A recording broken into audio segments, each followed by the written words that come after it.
my name is Kirsten Crispell, and today I'm going to show you how to conduct an interior and exterior pre-flight inspection for a Cessna Skyhawk 172 Model P.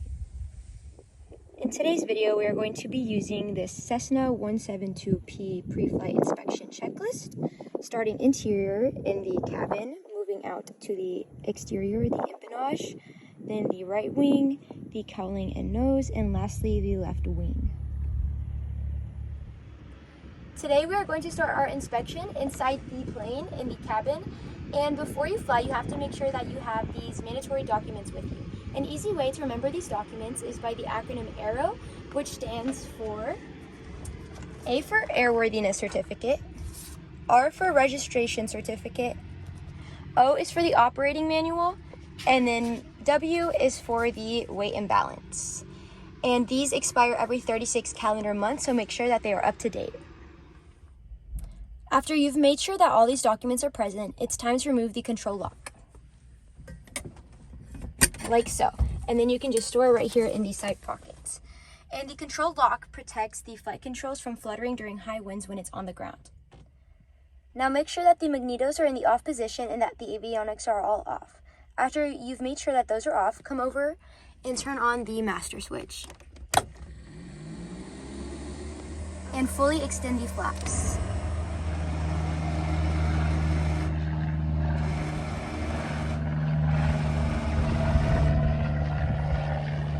Now we are going to turn on the pitot heat, nav light, beacon light, strobe light, taxi light, and landing light.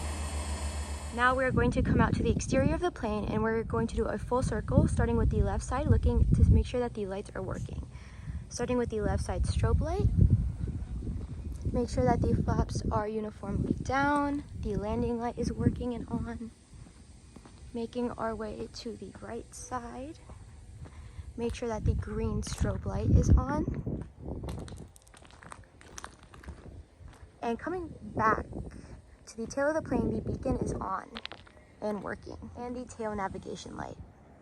And right here is the pitot tube, and come out and touch it and make sure that it is turning warm within 30 seconds. Coming back inside, we are going to check the fuel quantity and make sure that all the gauges are in green. And once we've checked the pitot tube and the lights, we are going to turn them all off. Once these are all turned off, we're going to move back over to the master switch and turn that off as well. We're going to come over to our elevator trim and align this to our takeoff position indicator. Like so. And then we are going to move our fuel selector to both. Great job, we just completed our interior checklist and now it's time to move to the exterior. Now in our exterior inspection, we are going to look for anything that appears mechanically unsound, such as any loose or missing rivets, or anything that does not look right. And remember, if in doubt, do not fly. Beginning with the baggage door. We are going to come in and take out our fuel sampler, and then we are going to make sure that it is securely latched and closed. Next, we are examining the fuselage. Just make sure that it looks secure and check the underside too and make sure that it looks good. And remove the tail tie down if you have not done so already. Next, we are checking the control surfaces on the tail. So we're going to come over here and we're going to run our hand on the leading edge and making sure that it is smooth. We have now made our way to the elevator and the rudder, and we are going to check it for overall movement and condition. It should move slightly like so. And then check the rudder too.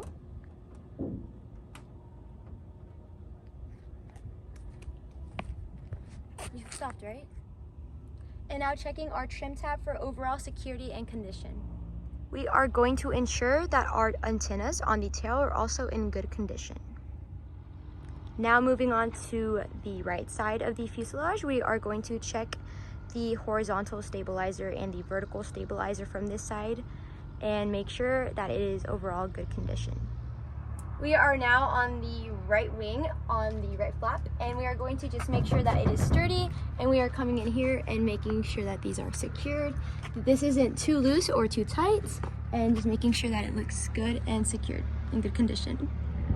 Now with the right aileron, we are going to compare it to the left aileron. So when we push this down, the left should be up and vice versa. When we push this up, the left aileron should be down. And we are going to come in here. Stop the video. Now we are looking for overall security inside the aileron and making sure that. Now look at the rod inside the aileron and make sure that it is sturdy and secured. We are now inspecting our right wing tip and moving down, inspecting the leading edge of our right wing. And remove the right wing tie down if you have not done so already. Now at the right main wheel, the tire should be in good condition and adequately inflated, and there should be no signs of brake fluid. Now grab your sample cup and come over to the right drain valve in the right tank, and we are going to take a small quantity of fuel and make sure that it is clean. You simply put this in, press down. Stop it, start the video. It should look like so, a light blue color, and make sure that it is free of any sediments or water. We are now going to check the right fuel quantity, and you do this by grabbing your dipstick, and as if it were a straw, put it in the tank, block the opening with your finger and pull it up, and here you can read how much fuel is in the right tank. Simply climb up to the top of the wing and then unscrew the cap, and here you can visually see that it is full. And then remember to securely tighten the cap closed. Now moving on to the nose cowling of the aircraft, we are going to check its overall condition and the engine oil quantity. Open this, and then we are going to unscrew the oil and see how much.